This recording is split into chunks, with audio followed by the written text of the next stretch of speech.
Hi అండి. అందరికీ నమస్కారం. నేను మీ అఖిల. ఈరోజు గుంటూరు స్పెషల్ గుత్తి వంకాయ కర్రీ ఎలా చేయాలో మనం చూద్దాం. ముందుగా కావాల్సినవి ధనియాలు, మెంతులు, ఎండు కొబ్బరి అండ్ వెల్లుల్లి. ముందుగా ఈ ఎండు కొబ్బరిని ఫ్రై చేసుకోవాలి. ఫ్రై చేసేటప్పుడు ఎక్కువ మాడనివ్వకూడదు. మాడితే మనకు టేస్ట్ అనేది చేదుగా వస్తుంది. సో కర్రీ పాడైపోతుంది.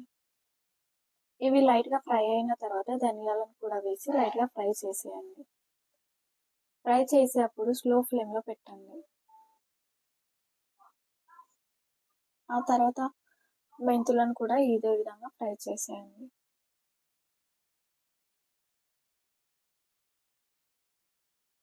మెంతులు ఫ్రై అయినాక లాస్ట్లో వెల్లుల్లి రెబ్బల్ని వేసేయండి.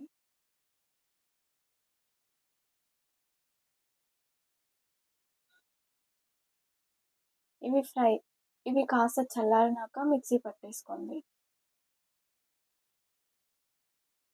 మసాలా పౌడర్ అయ్యాక ఇందులోనే తగినంత కారం, ఉప్పు, పసుపు కూడా ఇందులోనే వేసేసుకోండి. కారం అనేది మీకు నచ్చినంత వేసుకోండి. అంటే మీరు ఏ విధంగా తింటారో ఆ విధంగా వేసుకోండి.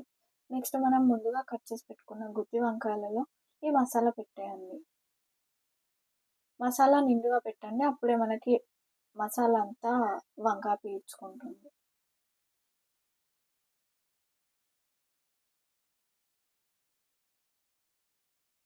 ఆ తర్వాత స్టవ్ పైన అయితే కడాయి పెట్టుకొని 2 టేబుల్ స్పూన్స్ ఆయిల్ వేసుకోండి.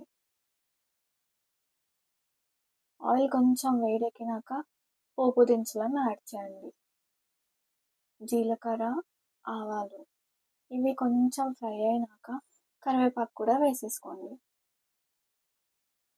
కరివేపాకు ఫ్రై అయినాక మనం మసాలా పెట్టి ఉంచిన గుత్తి వంకాయలను ఇందులో వేసేయండి. వీటిని చిన్నగా కలపండి. ఎక్కువ ఫాస్ట్‌గా కలిపారనుకో మసాలా అనేది బయటికి వచ్చేస్తుంది. ఆయిల్‌లో కలిసిపోతుంది. ఒక 80% ఫ్రై అయినాక మనం ముందుగా మిగిలిన పేస్ట్ ఉంటుంది కదా!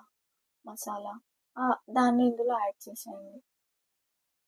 మసాలా యాడ్ చేసిన తర్వాత ఒక 2-3 మినిట్స్ మాత్రమే స్టవ్ పైన ఉంచండి. ఆ తర్వాత పైనుంచి అయితే కొత్తిమీరతో గార్నిష్ చేసేస్తున్నాను. కర్రీ చూస్తేనే ఎంత బాగుందో మీకు అర్థమవుతుంది. సో ఒక్కసారి ట్రై చేసి చూడండి. నచ్చని వాళ్ళు కూడా ఇట్టే తినేస్తారు. ఈ వీడియో మీకు నచ్చినట్టయితే please do like, share and subscribe.